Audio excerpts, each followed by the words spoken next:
네, 이재명 민주당 대선 후보가 원팀 준비를 마쳤죠. 이런 건데 음식점 허가 총량제 이런 발언 때문에 논란이 끊이지 않고 있습니다. 야권은 공세를 쏟아내고 있고요. 이 후보는 공약이 아니다 이렇게 한 발 물러선 상황입니다. 네, 막바지에 접어든 국민의힘 경선이 후보들 간 이전 투구 양상을 띠자 당내 화합을 촉구하는 목소리도 나왔는데요.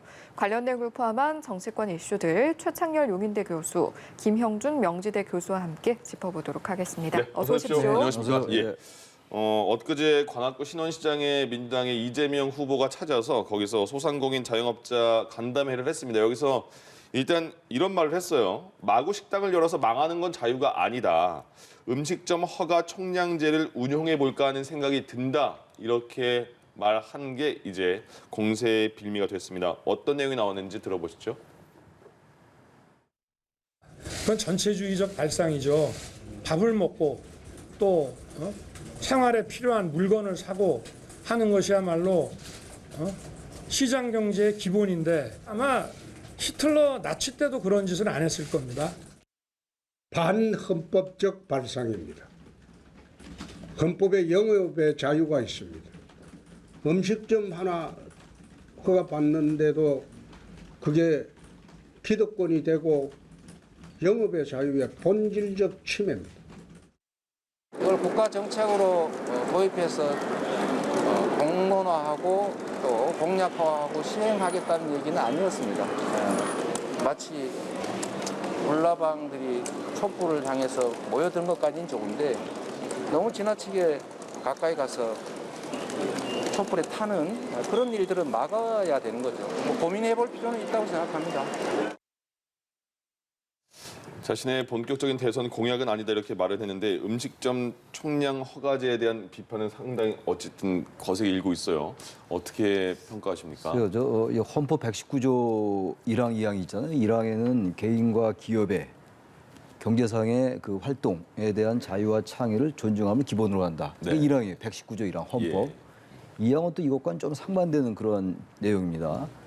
경제에 관한 규제와 조정할 수 있다. 경제의 민주화를 위하여 경제에 관한 규제와 조정. 이게 이른바 경제민주화 조항이잖아요. 네. 그래서 헌법 119조가 1항과 2항이 약간 충돌하는 면이 있어요.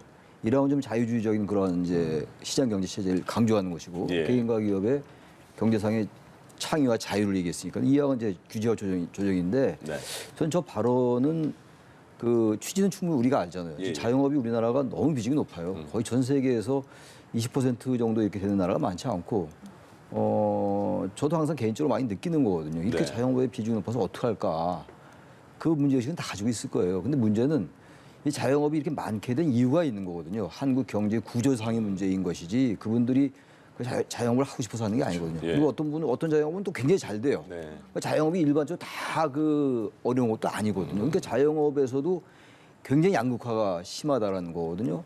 근데 아무튼 간에 이재명 후보의 저런 말은 전 나름 일리 있다고 봐요. 너무 자영업이 많으니까 예.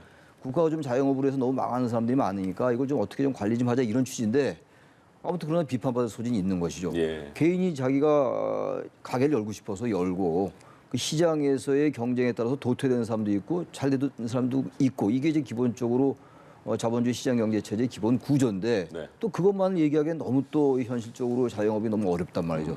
근데 아무튼 간에 이 문제는 헌법 1조와 아니 아까 제가 말씀드린 헌법 119조와 119조 1항과 2항이 충돌하긴 하는데 결국 이제 이재명 후보도 걷어들였거든요. 네. 문제는 이겁니다.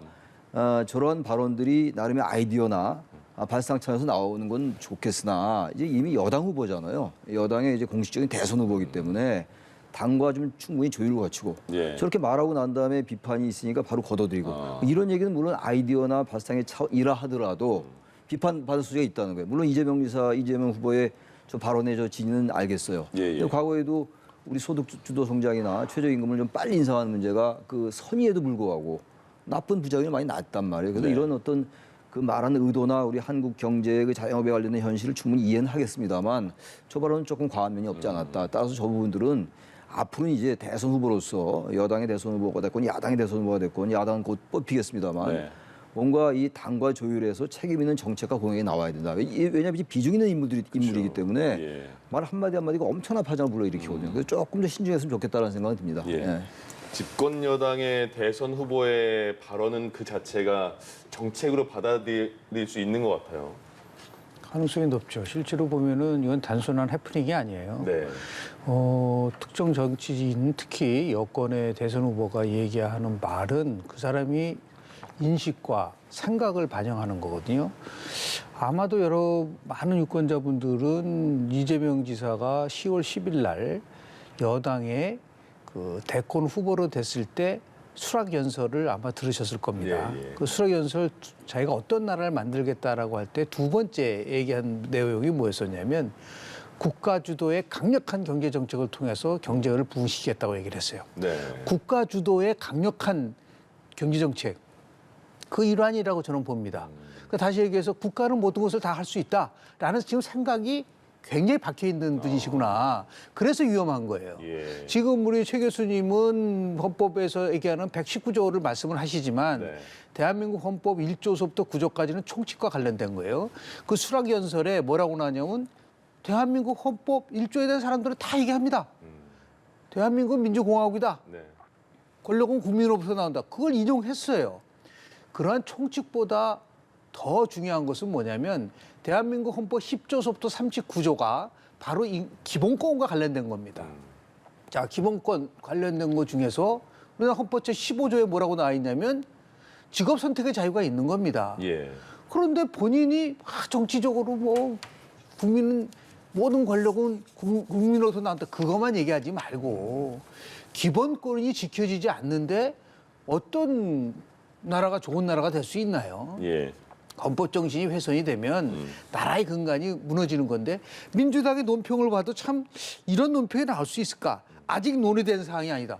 그럼 나중에 논의될 수 있다는 얘기인가요? 아니, 헌법 가치가 훼손됐는데 무슨 지금 논의하고 나중에 논의하고 그러니까 이런 그 발상 자체가 굉장히 잘못된 생각이기 때문에 예. 우리 최 교수님 말씀하신 것처럼 뭐 이제 여권 후보니까 나중에 말에 신중성이 있다 이런 것에 동의하면서도 한마디 한마디가 이것이 어떻게 기본적 헌법적 가치와 충돌되는지를 얘기를 해야 되는데 이게 충동적으로 얘기를 하고 나중에 끝나고 나면 아니다라고 빠져나가고 이런 식의 태도는 제가 볼 때는 바람직하지 않고 예. 그리고 더 이상 이런 논쟁 심한 경우에 뭐까지 나오냐면요. 그러면 발언 총량제 하자.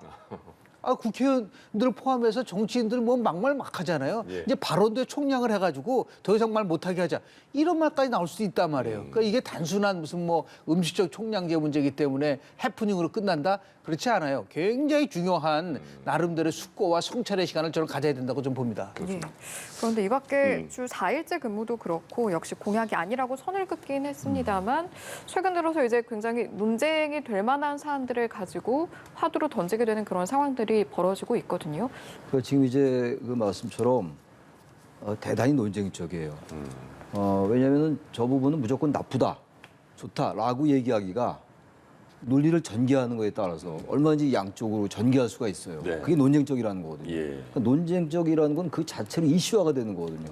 그러니까 저는 이제 아주 가치 중립적으로 이제 말씀을 드려보면 이 선거라는 게 그래요. 어떠한 이슈의 중심에 있을 때 그 사람의 의견이 좀 나쁘다 하더라도 전부 그걸로 보도가 많이 된다고요. 그럼 그것을 얘기한 사람의 인지도가 더 높아져요. 예. 주목도가 높아지고. 그러니까 이런 것들이 이른바 이제 좀 뭐 선거공학적 뭐 이런 얘기를 많이 해요. 선거 전략이다. 그래서 이슈의 중심에 서라. 그리고 이슈 메이킹 뭐 이런 얘기를 많이 하잖아요. 네. 그러니까 그런 것들이라는 측면에서 볼 때 그 이재명 후보는 그거는 나름대로 의미가 있다고 판단할 수 있을 거예요. 예. 전략적 차원에서 이슈의 중심에 서고 또 하나 문제가 이제 대장동 이 사건은 여전히 진행 중이겠습니다만 앞으로도 이제 미래 진행형으로 갈 텐데 아무튼간에 이게 벌써 이 자리에서도 저희가 하고 있잖아요. 그러네요. 그리고 주 4일제 아까 말씀하셨는 거 그것도 네. 굉장히 논쟁적인데 주 4일제는 일반적으로 볼 때 아직은 우리나라에 맞지 않는 거라는 생각하는 사람이 많을 거예요. 그럼 월화수목만 근무하는 건데 예. 여러 가지 문제가 많거든요. 정말 그 주 4일제를 하려면은 대한민국 경제 구조가 완전히 판이 바뀌어야 되는 거거든요. 근데 그런 얘기를 툭 던졌단 말이에요. 그래서 저는 제가 볼 때는 어떤 생각일지 모르겠으나 저런 아까 우리 김 교수님 좀 지적을 하고 저도 말씀드렸습니다만 발상이나 아이디어 차원에서 얘기할 수 있겠다 하더라도 너무 파장이 큰 것들일 수 있어요. 그리고 이게 이제 경선 후보의 차원이라면 논쟁을 통해서 토론해서 또 같은 당의 후보끼리 걸러지고 이렇게 됐는데 네. 이거 이제 완전히 집권 여당의 대선 후보거든요. 그러니까 이제 지난번에 그 대학생 대학생이 아니라 대학을 진학 못한 젊은이들에게 1,000만 원 세계 여행 주자. 이것도 나름 보기에 따라서 신선할 수 있어요. 근데 그것도 상당히 좀 일단 일견 받아들이기에 무리가 있는 게 아닌가 이런 생각이 든단 말이죠. 네. 그것도 철회가 됐다고.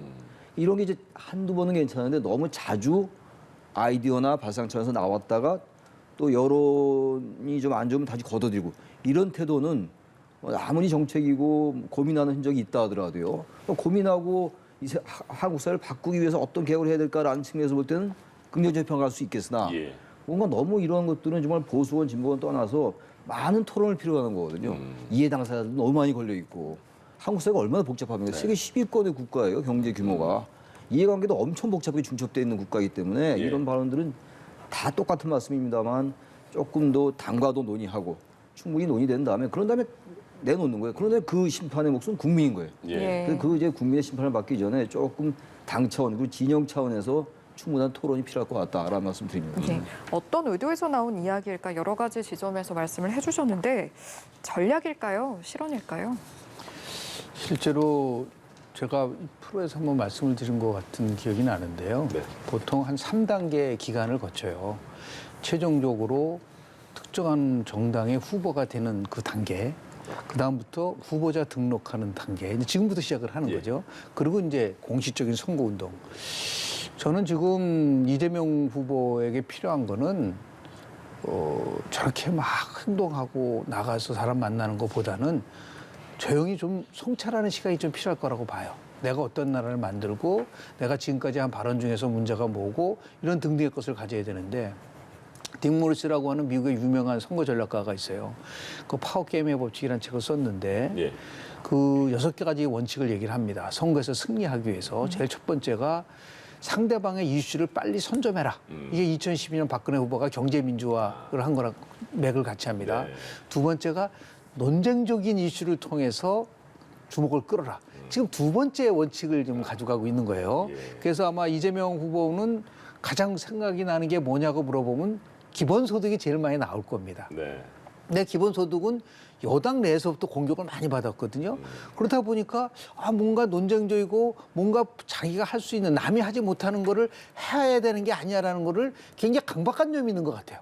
그래서 나온 게 저는 주 4일제도 나오고 예. 지금 얘기하는 음식점 총량제도 나온 게 아닌가. 이거는 반짝하는 효과가 있지만 실제로 유권자들이 바라봤을 때는 어떠한 사람이 대통령에 대해서 안정적이고 지속적인 성장을 가져올 것이냐라는 것에 대해서 관심이 많기 때문에 예. 이제는 더 이상 경선이 끝났기 때문에 좀 더 차분하고 그리고 미래지향적이고 충분히 숙고한 상태에서 자기의 발언이 나와야 된다. 그러니까 말과 언어라는 것은 결국은 자기 사고와 태도에 농축된 부산물이기 때문에 예. 이렇게 한번 던지고 눈치 본 다음에 문제가 되면 싹 덮어놓고 이거는 대권 후보로서의 그 행동으로서는 적절치 못하다고 좀 보거든요. 그래서 예. 이제는 아주 굉장히 논쟁적인 것보다는 국민들이 공감할 수 있는 그런 쪽의 그 발언이라든지 아니면 정책에다가 좀 힘을 실어야 되지 않을까라는 생각이 좀 들었어요. 예. 이제는 좀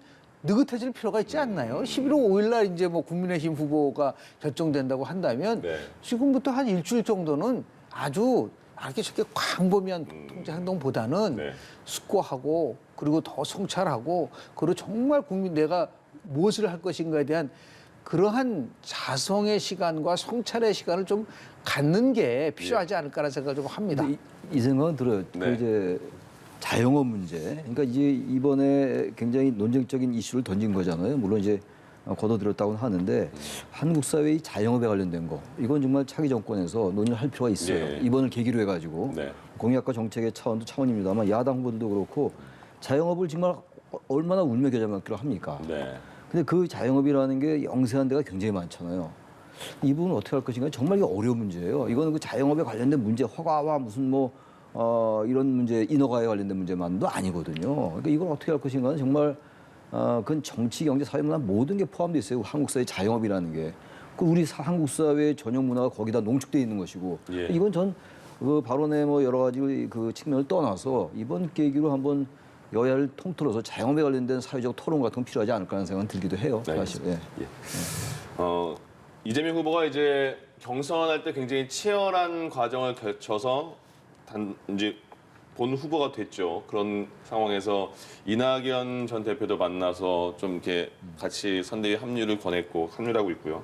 어제까지 이제 마지막에 박용진, 김두관 전 후보를 만나면서 이제 원팀 구성은 다 끝난 것 같아요. 근데 겉에서는 이제 구성은 다 끝났습니다만은 그게 다 화학적으로 잘 결합해서 드림팀까지 갈 수 있겠느냐 이런 얘기 나오잖아요. 어떤 뭐 또 해결할 게 남아 있을까요? 원팀은 안 될 수는 없어요. 예. 이게 탈당을 하거나, 근데 탈당 못하게 돼 있잖아요. 지금 네. 선거법에 따라서 의해서 못하는 것이고 탈당을 하거나 경선에 불복을 계속 한다든지 이게 이제 원팀이 안 되는 건데 그런 예. 명분은 전혀 없어요. 네. 이낙연 전 대표와 가장 치열하게 겨뤘습니다만 이낙연 전 대표도 승복했고 최근에 만났고 네. 뭡니까 저기 그 김두관, 박용진 후보. 박용진 뭐 이런 분들 하고 다 뭐 이제 만나서 뭐 선대위원장도 어떤 분하고 또 추미애 후보 전 장관도 명예 선대위원장 수락했으니까 원팀이 네. 된 거예요. 된 건데 그러니까 적어도 외형적인 절차적 완결성은 이제 갖춘 거죠. 네. 근데 문제는 저는 한 두 가지 정도 있다고 보는데 이른바 정권과의 차별화의 문제예요. 대개 이제 역대 여당 후보들이 보면 이제 현재의 권력과 어떻게 차별화하느냐가 굉장히 중요한 선거 전략 중에 하나예요. 현실이기 때문에. 예. 왜냐하면 뭔가 이제 정권을 재창출하더라도 이 정권의 문제점을 지적하고 나가야 되거든요. 근데 그러기엔 지금 문재인 대통령의 지지율이 높다라는 얘기예요. 부동산 문제는 뭐 지적할 수 있는 문제. 부동산을 지적한다고 해가지고 문재인 정권을 비판한다고 보기는 어려워요. 부동산 예. 문제가 워낙 한국 사회 문제라고 다 인식하는 것이기 때문에. 그게 차별화의 문제가 하나 있고 또 하나 문제가 여전히 전 기본소득 문제, 대장동 문제. 기본소득 문제 제가 왜 말씀드리냐면 이낙연 전 대표가 유난히 기본소득에 대해서 대단히 비판적이었어요. 그러니까 이낙연 전 대표가 같이 회동하고 승복을 선언했습니다만 이런 정책적인 연대 부분을 어떻게 할 것인가의 문제예요. 그건 이낙연 전 대표가 정말 화학적 결합을 하기 위해서 그리고 이낙연 전 대표를 지지했던 유권자분들이 정말 마음을 열기 위해서 예. 자발적으로 지지하고 동의하기 위해서는 이 정책적인 이런 문제 같은 것들 풀 필요가 있어요. 근데 그 문제는 얘기가 잘 안 나오고 있단 말이에요. 역시 대장동 문제죠. 예. 대장동 문제가 이렇게 수사가 이제 별 큰 문제 없이 간다면 자연스럽게 화학적 결합이 되는 것이고 그 문제가 자꾸 이제 덜컥거리고 이렇게 된다면 그건 여당 내에서도 완전히 화학적 결합되기가 이낙연 전 대표 같은 경우가 대장동 사건에 대해서 대단히 비판적이었단 말이에요. 예. 경선 과정에서. 이런 몇 가지 그 이제 소득 이제 정책 문제라든지 정권과의 차별화 문제 이런 것도 어떻게 잘 원활하게 잘 이렇게 갖춰 나가느냐가 그게 정말 진정하게 원팀을 만들어서 화학적 결합을 해서 경쟁력을 갖추느냐 여부를 결정할 수 있다고 생각합니다. 네. 민주당의 이제 이재명 후보에 대한 원팀을 만들어가는 상황에서 어떤 것 좀 하나 보완될 부분이 있습니까? 아니면 부족한 부분이나? 두 가지라고 보는데요. 예. 하나는 이제 물론 이제 같이 경쟁했던 분들을 같이 하자라는 것에 대한 생각은 뭐 당연히 있겠죠. 예. 그런데 일반 국민들이 봤을 때는 도대체 새로운 사람이 누구죠? 맨날 똑같은 사람들이 나와가지고 똑같이 하다 보니까 새로움이 지금 제가 볼 때는 없다. 예. 그러니까 원팀에는 기존에 있는 분만이 아니라 정말 많은 국민들이 관심 있는 분을 영입을 해서 이분들과 같이 원팀을 만들어 가야 되겠다라고 하는 자기 확장성에 대한 문제를 가지고서 좀 해줘야 되는데 그런 모습 물론 이제 나중에 나오겠지만 네. 지금 단계에서 이제 그런 게 첫 번째 필요하고 두 번째는 지금 기본소득은 뭐 여당 내에서도 반대가 많았고 지금 예. 최 교수님 말씀하신 것처럼 이낙연 전 대표도 굉장히 많이 얘기를 했는데 원팀을 만들기 위한 전제 조건은 뭐냐면요. 자기랑 경쟁했던 후보의 핵심 공약을 받아들이는 거예요. 그게 원팀 정신입니다. 그래서 이낙연 전 대표를 만나서 이재명 후보가 신복지 공약을 받아들이겠다. 그거는 좋은 겁니다.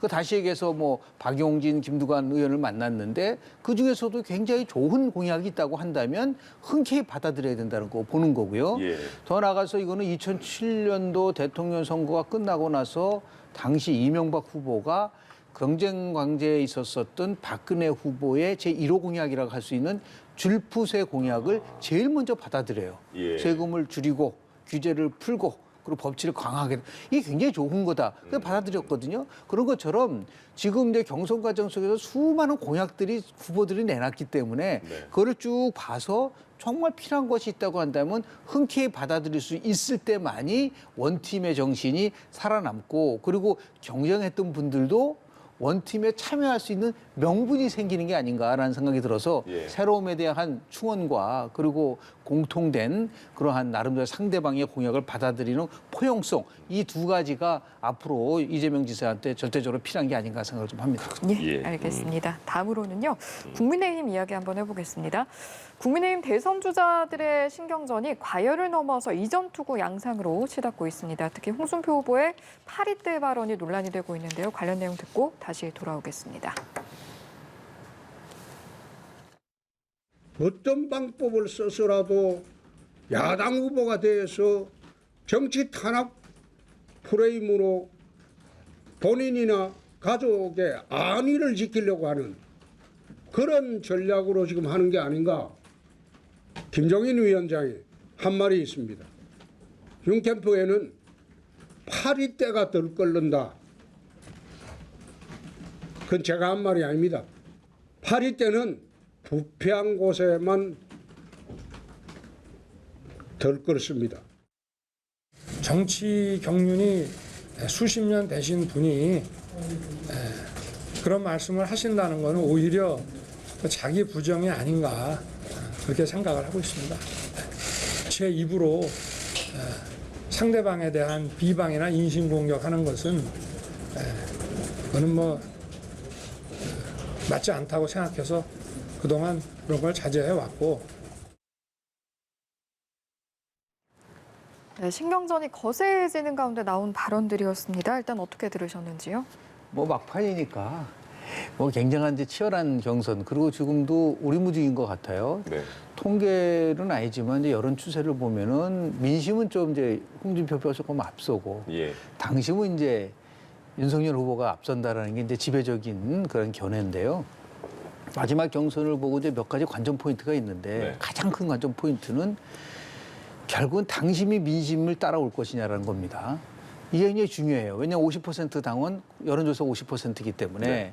그래서 이제 각각이 특히 이준석 대표가 출범하고 나서 새롭게 들어온 신인 당원들 22만 명의 표가 어떻게 움직일 것인가가 굉장히 중요한 첫 번째 관전 포인트고요. 네. 두 번째는 조직이 이길 거냐 바람이 이길 거냐라는 관점입니다. 지금 조직에서 보면은 뭐 상당히 많은 당협위원장을 포함해서 전현직 의원들이 윤석열 후보 쪽에 가 예. 있고 뭐 홍준표 후보 쪽은 좀 상대적으로 굉장히 좀 열세인 거는 맞는데 네. 이게 이제 결국은 이제 조직이 이기느냐 바람이 이기느냐라는 건데 나경원 후보하고 오세훈 후보하고 서울시장 경선에서 예. 나경원 후보가 엄청난 조직을 갖고 있었지만은 결국 오세훈 후보한테 졌어요. 다만 그때는 선정 방식이 달라서 그래요. 예, 예. 그때는 100% 여론조사였기 때문에 이제 오세훈 후보가 이겼지만 이번에는 이제 50% 당원 50% 여론조사가 있기 때문에 이 당심이 마지막까지도 어떻게 움직일 것인가 최대 관건이기 때문에 그거를 가지고 지금 이제 두 후보가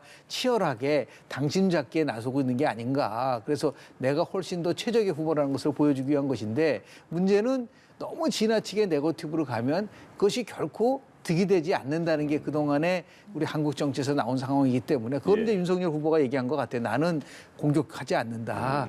절제를 한다라고 얘기를 하고 있는 거고 홍준표 후보는 직설적으로 이제 그 윤 후보를 공격한 부분들이 있는데 네. 결국은 대한민국의 책임 당원들은요 정치적 학습 능력이 굉장히 뛰어난 사람들이에요. 그래서 누가 정말 본선 경력이 있느냐를 가지고 최종적으로 결정을 하지 않을까. 근데 1일부터 투표가 시작이 되기 때문에요. 예. 이제 한 3일, 4일밖에 안 남은 거라고 예. 볼 수밖에 없어요. 그래서 아마도 이제 마지막 이제 토론이 이제 서울시 토론에 있지 않겠습니까? 31일 날. 예. 그게 굉장히 중요한 영향을 미칠 수도 있는 변수가 아닐까 생각을 좀 합니다. 예. 예. 캠프 간 설전도 치열했고 인재 영입이라는 연장선상에서 하태경 의원 영입을 두고 주사파 공방도 있었거든요. 이건 어떤 상황이었던 겁니까? 주사파라는 게 이제 그 술 먹고 주정 부리는 거 주사 부린다고 그러잖아요. 근데 거기에 대비한 것 같아요. 네. 근데 그러니까 지금 이제 이전 투구 말씀하셨는데 예. 경선이 막판으로 하니까 저희가 그 얘기거든요. 주사파 출신이라고 이제 북한의 이제 주체 사상을 주체 얘기하는 사상, 것이고 밑에 주사는 술 주정하는 그건데 저렇게 이제 말이 거의 이건 뭐 사실 저기 점잖은 사람들이 할 말들은 아니거든요. 공개적으로 할 말들은 아닌데 이제 공개적이고 뭐 비공개적이고 막 얘기를 하는 거예요. 막판에 치달았으니까.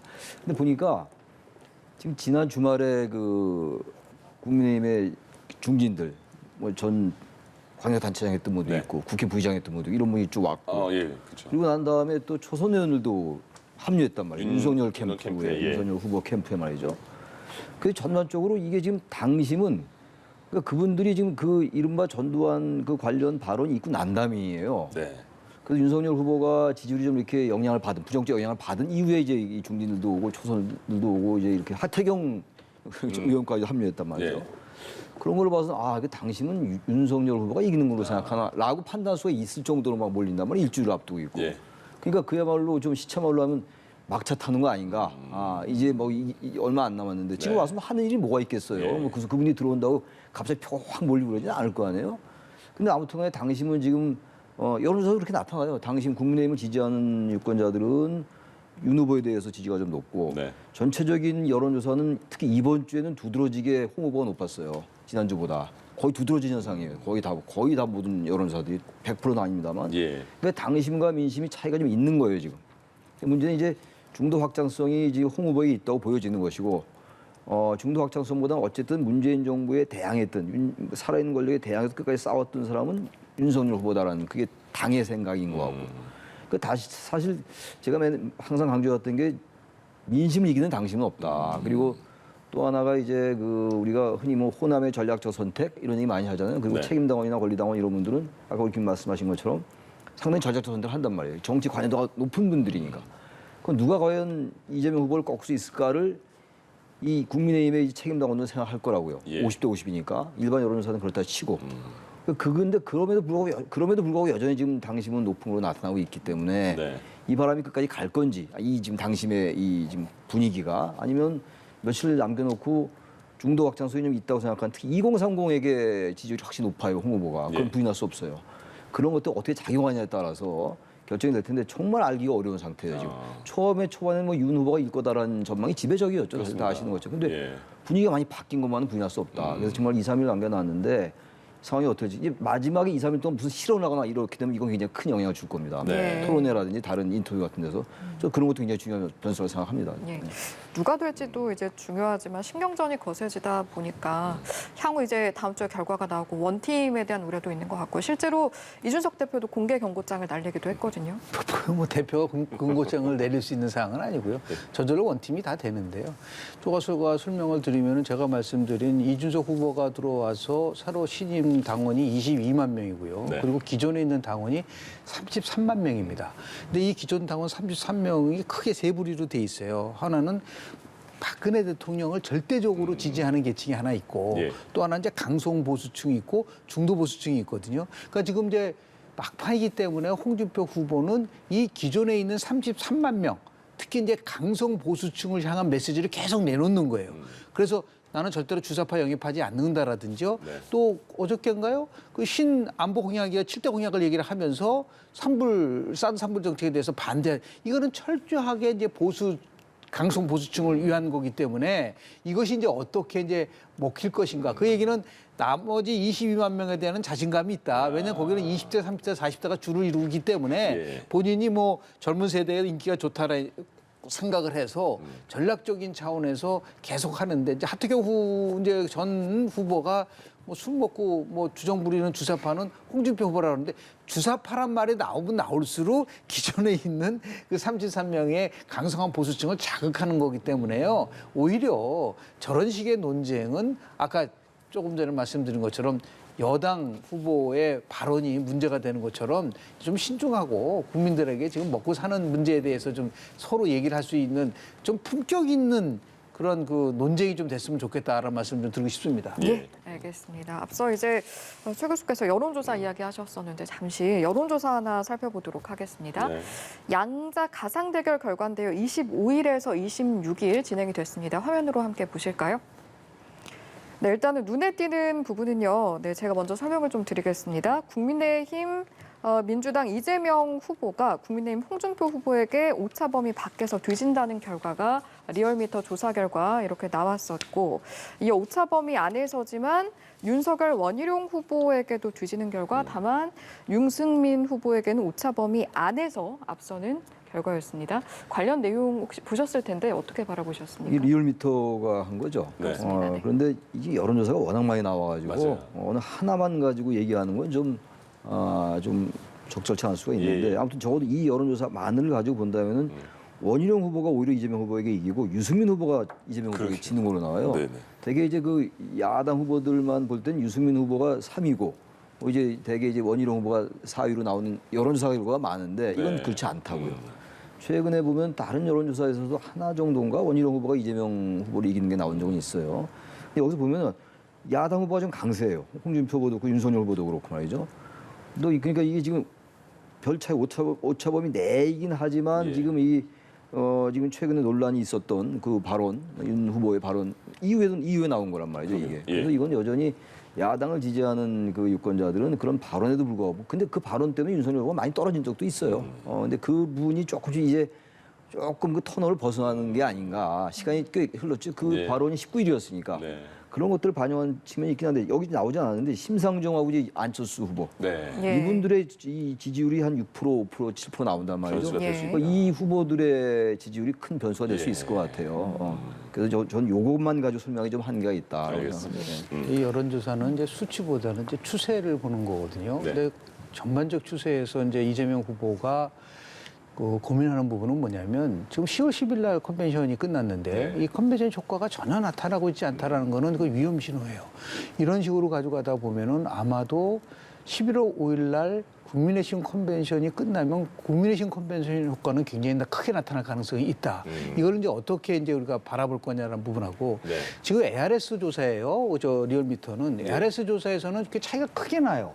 그러니까 국민의힘 후보가 앞서는데 ARS가 아니라 전화 면접 조사를 하는 뭐 MBC 조사, S 조사라든지 한국 리서치 조사는 지금 이재명 그리고 그 윤석열, 홍준표가 거의 박빙으로 하고 있기 때문에 예. 이게 어느 한쪽이 앞섰다고 얘기하기가 굉장히 어려운데 또 하나 이제 야권 후보로서는 경계해야 될 부분은 뭐냐고. 아니 정권 교체 비율이 저렇게 10% 15% 높은데 왜 가상 양자 대결 구도하면은 박빙이 나오는? 이건 또 야권의 한계인 거예요. 그러니까 여야 모두가 다 위기고 그리고 실제로 이걸 헤쳐나갈 수 있는 전략을 펼치지 않으면 조금 전에 얘기하신 재상 후보가 굉장한 나름대로의 이번 대선판을 좌지우지할 수 있는 그런 어떠한 대선 때보다도 예. 한 5%의 힘을 갖고 있는 재상 후보의 위력이 엄청나게 나올 것이다. 그래서 만약에 재상 후보와 연대를 하는 세력은 이기고 연대를 하지 못하는 세력은 질 것이다. 예. 라고 조심스럽게 전망해 볼 수 있습니다. 예, 알겠습니다. 알겠습니다. 여기까지 듣도록 하죠. 지금까지 최창렬 용인대 교수, 김형준 명지대 교수와 함께했습니다. 고맙습니다. 고맙습니다. 예.